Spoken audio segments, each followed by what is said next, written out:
बांग्लादेश अफगानिस्तान दूसरा अफगानिस्तान बनने जा रहा है। और यूएनएससी कमेटी की रिपोर्ट के हवाले से ये बड़ी खबर मिली जिसमें यूएनएससी ने टीआरएफ को पहलगाम हमले का जिम्मेदार माना है।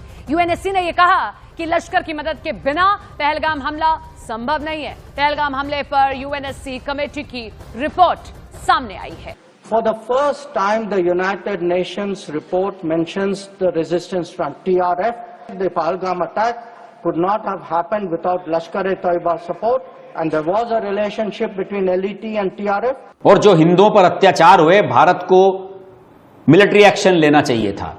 भाड़ में जाए सब अंतर्राष्ट्रीय ताकतें क्या कहती हैं, यूनाइटेड नेशंस क्या कहता है। दूसरी है उसको दुनिया में ग्लोबली भी हमें जो कुछ हुआ यूएन सिक्योरिटी काउंसिल के रेजोल्यूशन, मुझे लग रहा है कि मुझे पाकिस्तानी होने के नाते मेरा सर शर्म से झुक गया है। पहलगाम का वाकया हुआ, Indian media reach to the conclusion Pakistan ने करवाया। इन चारों ने बैठ के ये पूरा प्लान कंसीव किया और ये चार लोग जो थे ये इसके बारे में जानते थे और इवन हमारी फौज के जो दूसरे कोर कमांडर्स थे। इंडियंस क्या कहते हैं कि हमने बहुत पीस नेगोशिएशंस करके देख लिए, बड़े ओवरचर्स करके देख लिए, और इससे पहले कि बांग्लादेश एक पूर्ण इस्लामिक कंट्री हो जाए, भारत को सख्त कदम उठाने होंगे। बहुत ही सीक्रेटिवली ये पूरा प्लान तैयार किया गया और उसके बाद फिर इसको इम्प्लीमेंट किया गया। अब जब वो कहते हैं कि हम जब इस वक्त आएंगे मैदान में तो तुम्हें एवरलास्टिंग डैमेज देंगे, उसका मतलब है कि ये जो डैमेज होगा आपका। हमने सर अक्टूबर 1947 में ये काम शुरू कर दिया था। लेट्स बी ऑनेस्ट, वही बात है, ऑनेस्टी जब तक नहीं होगी।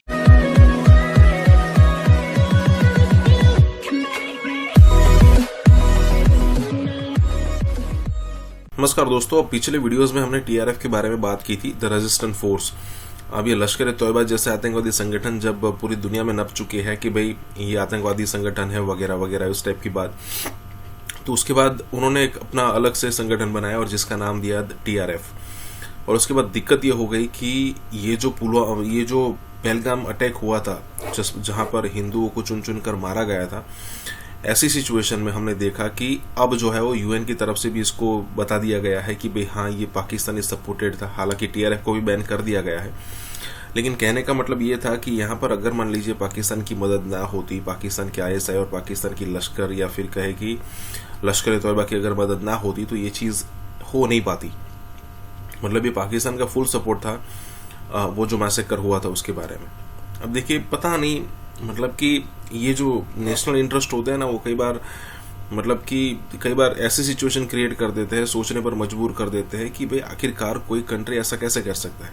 अमेरिका फिर भी अभी भी पाकिस्तान का कई मामलों में सपोर्ट कर रहा है, जबकि साफ साफ दिख रहा है कि पूरी दुनिया के आतंकवाद में पाकिस्तान का हाथ है।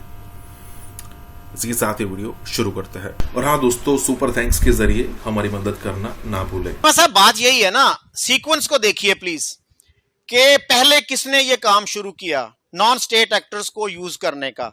हमने सर अक्टूबर 1947 में ये काम शुरू कर दिया था। लेट्स बी ऑनेस्ट, वही बात है, ऑनेस्टी जब तक नहीं होगी we can not reach any conclusion. इसलिए कि आपने कहा 2 अरब लोगों का फ्यूचर स्टेक पे है, तो it calls for honesty, it calls for truthfulness. तो सर कश्मीर पे अटैक जो था ट्राइबल से करवाया गया, अब तो पाकिस्तानी ओपनली मान लेते हैं, किताबों में आ गया है कि उसमें स्टेट इन्वॉल्व थी और उसने कितनी कत्लो गारत की ये वो लोगों को नहीं बताया जाता।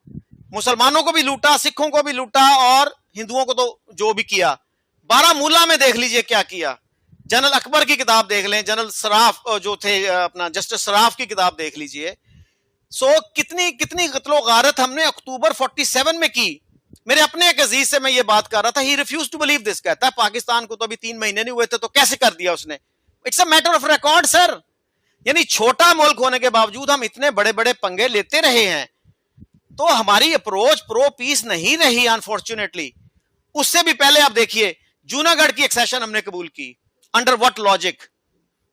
हम अपने लोगों को भी सच नहीं बताते ताकि वो उसी पंबल पूसे में रहें, इमोशनल तरीके से सोचें, और कोई गवर्नमेंट भी पीस की बात करे तो उसको खतरा ही रहे कि यार ये लोग उठ खड़े होंगे। तो सर बलोचिस्तान की भी बात है, देखिए खुद मैंने जमाली साहब से ये सुना कि मैं जब मैं प्राइम मिनिस्टर था तो मैं गया जनरल मुशर्रफ के पास, प्रेसिडेंट मुशर्रफ के पास, और मैंने कहा सर आप अगर 1 मिनट की 1.5 मिनट की कॉल कर दें भुगती को तो he will be in Islamabad tomorrow. तो उस पे मुशर्रफ साहब ने कहा उसको कहो वो मुझे फोन करे। उसने कहा सर मैं उसको 40 साल से जानता हूं, वो नहीं करेगा, लेकिन अगर आप इनिशिएटिव लेंगे he will respond to you in a positive manner, I assure you we will sort it out. Musharraf refuse to make one phone call. Sir आज हम पूरी दुनिया को बता रहे हैं जी हमारे खिलाफ साजिश हो रही है जी, उसमें जी ये भी मुलव्वस है, ये भी मुलव्वस है। ये सर ये आग हमने खुद लगाई। शुरू किसने किया ये प्रोसेस? छोटा मुल्क होने के बावजूद आप 6 गुना छोटे हैं उनसे आबादी में, रिसोर्सेज में, लेकिन आप जो है प्रो पीस नहीं रहे। अब देखिए ना, पहला टेररिस्ट इंसिडेंट पहला कौन सा हुआ, दूसरा कौन सा हुआ। अब देखिए एक इंडियन सिटीजन, आम एक इंडियन सिटीजन है, वो अपनी गवर्नमेंट के पास जाता है कि यार छोटा मुल्क होने के बावजूद पाकिस्तान इतना कुछ करता है, आप क्यों नहीं करते? मुल्क से क्या मुराद है सर? पाकिस्तान की आबादी देख लीजिए, रिसोर्सेज देख लीजिए। तो शुरू में एक्सेप्ट कर लिया ना कि हमने नॉन स्टेट एक्टर को इस्तेमाल किया for getting so much objectives. मेज पे बैठ के हल किया जाएगा। ये फरवरी में होता है, लाहौर डिक्लेरेशन, वाजपेयी जी आते हैं और हमारे दरमियान इंडिया और पाकिस्तान के दरमियान तल्लुकात बढ़ने का जो अमल है उसका आगाज होता है बाकायदा तौर पे, और फिर वो चले जाते हैं वापस। मार्च का महीना ये प्रेपरेशंस करते हैं। अप्रैल 99 में हमारी तरफ से इन्फिल्ट्रेशंस शुरू हो जाती हैं, और प्राइमरीली इसमें हमारी जो नॉर्दर्न लाइट इन्फेंट्री है वो हिस्सा ले रही है। रेगुलर ट्रुप्स, अब तो वो रेगुलर एक रेजिमेंट बन गई है ना पाकिस्तान आर्मी की। 99 में यानी ये जब कॉन्फ्लिक्ट हुआ है, कारगिल हुआ है, उस वक्त वो पैरामिलिट्री थी, लेकिन बाद में फिर अब इसको रेजिमेंट बना दिया गया और ये पूरे पाकिस्तान में है। पहले सिर्फ ये नॉर्दर्न एरियाज में होती थी। तो NLI ने इसमें हिस्सा लिया। अप्रैल में इन्होंने इन्फिल्ट्रेशंस शुरू कर दी थी और अप्रैल के एंड तक ये इन्फिल्ट्रेशंस मुकम्मल कर चुके थे। और होता एक्चुअली ये है कि जो एक अनरिटन कह लें, एक दोनों मुल्कों की फौजों के दरमियान एक अंडरस्टैंडिंग थी, वो ये थी कि चूँकि सर्दियों में काफ़ी ज़्यादा वहाँ पे हाई अल्टीट्यूड पे लिविंग कंडीशंस हैं वो ख़राब हो जाती हैं, तो सर्दियों में फिर ये वापस नीचे आ जाते थे, रिजेस से नीचे आ जाते थे। सर्दियां गुजार के फिर गर्मियों में ऊपर चले जाते थे और अपनी जो पोस्ट थी उनको ऑक्यूपाई कर लेते थे। तो इंडियंस ने भी यही किया था। वो एतबार के ऊपर बहुत सी चीज़ें चलती हैं ना, बहुत से दुनिया के ममालिक में अंडरस्टैंडिंग होती है कि ये हमारा बॉर्डर है, ये तुम्हारा बॉर्डर है, यानी हमारी बॉर्डर यहाँ तक है, उसके आगे तुम्हारा है, ये अंडरस्टैंडिंग होती है। तो यही अंडरस्टैंडिंग थी कि ये रिज हमारी है, ये तुम्हारी।